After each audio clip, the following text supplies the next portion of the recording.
guys, I'm Crimson. And I'm Jasmine. We decided to go over some of the details that you may have missed from this episode. Let's get to it. Before telling you all of the details, can we just point out that this episode is the first episode in which Stolitz doesn't appear in Helluva Boss? I'm gonna miss that, bud. You might not know that Vizzy has an official Instagram for Blitz. Going through it, he seems to be really obsessed with horses. This is interesting because this episode is the first time we can see any reference to it in the show itself. Right at the start, we can see that Blitz has a tiny horse toy hanging from the ceiling of his van. Seeing as Moxie is a fan of Phantom of the Opera, and probably musicals in general, it's not surprising that he hates death metal. We can see him covering his ears as Blitzo blasts it on their way to work. All the while, in the same shot, we see Millie popping her head out of the car window, enjoying the scenery. I guess opposites do attract. Apparently, someone was trying to insult Blitz with the sign hanging from the building, but switched the F and the B. Someone didn't do well in school. Even in hell, they sell holy water to get rid of their own demons. How unfortunate. We won't even describe why this car is in the wall. Maybe this is how somebody died? Is this referring to Sharpay Evans from the High School Musical movies? Someone in this realm must really idolize her. Wait, could it be Vizzy Pop herself? Right at the very left side of this shot, looks like someone is simping for Valentino by the looks of this message. And it's signed SH. Wonder who it could be. Maybe it's our very own voice actor, Shiro Kitsune? Hey! This tank appears to be cleared for use in disabled parking spaces. No wonder those spaces are so big if the people who use them are driving tanks. There's a Batmobile in this parking space. Someone in hell must really like the superhero. Or could Batman be here too? There is also a van in this parking space with the homunculus symbol from Full Metal Alchemist. Very interesting. In the beginning shots with the IMP van, did you notice that the license plate is IMP-666? Blitzo's megaphone is designed as a clown, considering that he had a run-in and passed with them. The voice actor that voices Verosika in this episode is none other than Christina V. She is no stranger to voice acting, as she is famous for her role in Miraculous Ladybug and Robin Hill from Ruby. What a legend! Verosika's license plate says suck or life. She's really not hiding the fact that she's a succubus, is she? This mural is a reference to the timeless classic song Where the Rats from Rat Movie Mystery of the Mayan Treasure. The red spray paint is the same as one of Alistair's symbols when he says, I would have already done so. Wonder if we have a fan or simply someone else who knows voodoo. Did you recognize the voice of Vortex in this episode? He is voiced by James Monroe Iglehart, the actor who played the genie in the Broadway version of Aladdin. This guy is a legend with a legendary singing voice. Maybe Tex has a magical singing voice as well. Can't wait to hear it. It looks like somebody doesn't like the IMP services. Is this their version of a bad review? I wonder what went wrong. At the back of the van window, it looks like Blitzo made custom family stickers for the whole squad. When Moxie freaks out about Millie asking Blitz what sex with Verosika was like, Millie points out that Moxie once wanted to know what sex was like with Michael Crawford. This is a hilarious line in the scene because Michael Crawford is famous for playing the musical theater icon, the Phantom from the Phantom of the Opera, in the original Andrew Lloyd Webber production. The fact that Moxie knows who Crawford is, despite not growing up on Earth, and is interested in the idea of having sex with him, tells us a lot about his character. Also, can we just point out that there was a fuck ton of weapons in the backseat of the IMP van? I mean, how else are they going to assassinate their targets? When Blitz throws the van keys to Millie, we can actually hear a Super Mario sound effect as she runs and jumps to grab the keys. Spot for that truck. Okay, Looney, Moxie, let's go here. The license plate of a white van in the parking lot says Innuendo Hell. Could there be creepers hiding in that van? Luna almost called Blitzo dad. How cute. When Luna takes out her mirror, we can see that the words strong but sensitive are written on the back. That pretty much sums up Luna. According to YouTube's closed captions, Vortex states that there wasn't room on the second floor. However, the fandom wiki says there wasn't room on the second floor.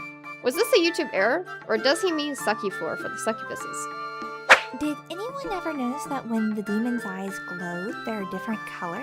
Is this another representation of their races, or does it represent their sin? When they're in the studio, the succubus and incubus have wings and different colors for their horns than the imps. Verosika also has different colors and designs for her horns and wings. Maybe this signifies her as the leader? Speaking of cosmetics, check out Verosika's tattoo. Boy, she really didn't take her breakup with Blitz well, huh? This incubus has a Burn Forest Burn t-shirt, a classic Forrest Gump reference. Verosika has a heart-shaped tail tip, while the imps have an arrow-shaped tail tips. Apparently, Imp City was established in 1981, as this sign suggests. If you've been following Blitz Instagram, you probably know that he's constantly renaming his horse. Well, it doesn't look like he's stopping anytime soon. Look at that list of potential horse names on the whiteboard. Actually, one of those names, Paperclip, is the actual name of a real racing horse. In the paper drawing animation scene, Blitzo is very creative at naming things, especially judging by what he named the boat in his drawing plan. There's also a snake hidden among the sharks, skulls, and geese. The children of a series of unfortunate events had to deal with hidden snakes and eels. Could this be a foreshadowing of an issue occurring in the ocean? Luna's hat says, "Bye, bitch," when they celebrate. After Blitzo explaining his plan, Luna comes in and mentions that they should use their human disguises. Do you have a human disguise? Yeah, don't you? Yeah, so much simpler than that. Here we can see a picture of Blitz standing next to someone who looks very similar to him. His sister? In the scene where the demons are lined up, there is a little store called Erotic Cakes. Is that a reference to the shapes or the ingredients? I can't tell. That part where the character breaks the fourth wall and stare at the audience disapprovingly is a reference to the Vizipop fandom obsession with Luna and fan art. Way to call us out, Viv. In the line of demons, we have several different people pop up. One of them is Travis from Hazbin Hotel Pilot, as he makes a reappearance. I wonder who he is taking a hit out on. This imp with the boba drink is an artist Impsona. What a cameo. But it isn't the only one. The imp with the fox mask is also an Impsona of one of the artists. One of the demons has a vote for me pin. I wonder what they're voting for. Also, the imp from episode 2 who is in Lululand is in the line as well. Having a human disguise isn't the only new ability we've seen Luna make use of. When she smells the list of targets, they become highlighted for her. Is this part of her powers as a hellhound? Later on in the episode, when Moxie tries to run away but gets picked up by humans, he is surprisingly very small compared to them. No wonder he's called a possum. When Luna first transforms, she doesn't have any lipstick, but the closer she is to Tex, the more lipstick she has on her face. Could this be a sign that she is maturing emotionally? There's a poster of an AC/DC reference on the wall behind Blitz. The dumpster has a face! I guess it's a popular dumping ground. Looks like this shop is selling ice cream of all flavors. Strawberry, peanut butter, unflavored, and regret? Did anyone notice Verosika's devil form in the smoke? Did you see the split-second insult with Verosika's face at the bottom that flashed on the screen at Verosika's concert? We did. This t-shirt is definitely a reference to Cool and the Game. This woman who we see flirting with these two dudes on the beach looks an awful lot like Cherry Bomb. Even the hairstyle is kind of similar. Could this be inspired by Hazbin Hotel's Cherry Bomb?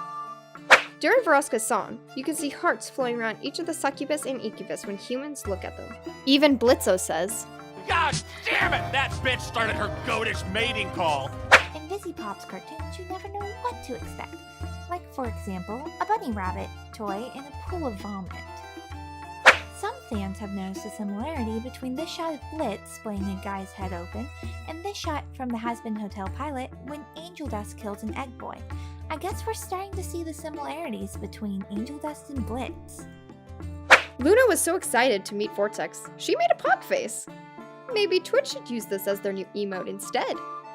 Why the fuck is there a catfish in the ocean? It's not native.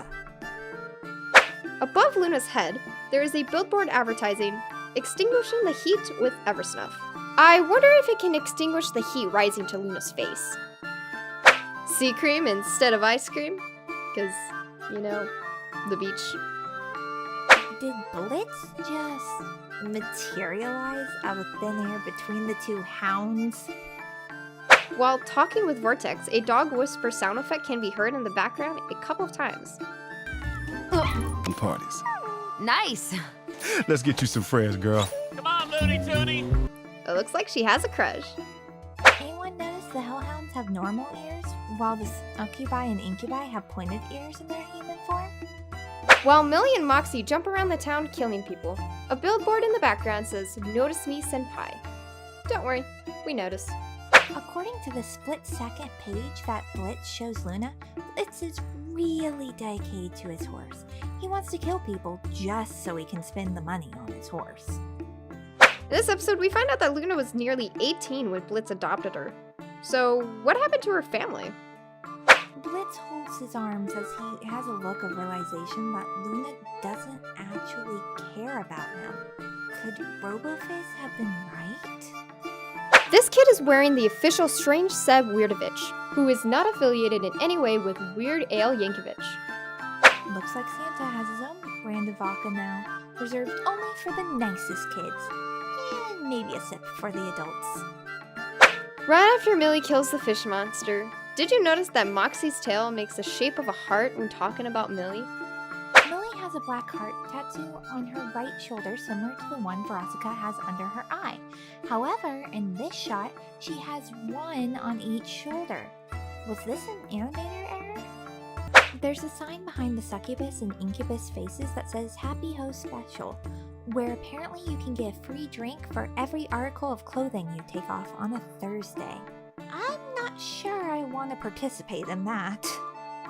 Moxie's messed up face in the sand. So round, so cute. After getting friend-zoned and losing all hope, Luna enters into the portal with a dramatic fall. Remember when we mentioned that this succubus could be inspired by the look of Cherry Bomb? Well, if you look at her leg, you can see that there's an apple and snake tattoo. Could this succubus be affiliated with Lilith in Hell? When the police show up to arrest Verosika and her gang, there's a bomb disposal drone which seems to have had googly eyes, rabbit ears, and a tail glued on it. That's pretty strange, but honestly, I'm more curious as to why there is a bomb disposal drone there in the first place. If that isn't funny enough, a clown is minding this riot policeman right behind him. He even shaped a balloon to look like a baton. At the end of the song, Blitzo can be heard crying out, Oh my god! I just went through puberty twice! So this is what we noticed from this episode. Be sure to like, comment, and subscribe, and ring the bell so you don't miss any of our content. See you next time. Hey there, everyone. This is your radio demon. Your favorite jester! And the greatest imp in all of hell! It's your vocal chameleon here. Just wanted to thank you so much for watching this video. We hope you liked it, and if you did, there's lots of ways you can support us. If you're a fan of our memes and streams, we have lots of crazy merch, with plenty more to come. References to our various playthroughs, or just running gags for the streams. We even have little bosom buddies so we could be in your shirt pocket. So cute! We also have our Patreon. Joining at select tiers gives you access to join our Discord, exclusive downloads, and even join us on streams. Links to all of these are in the description. Fall on down. Stay a while, won't you?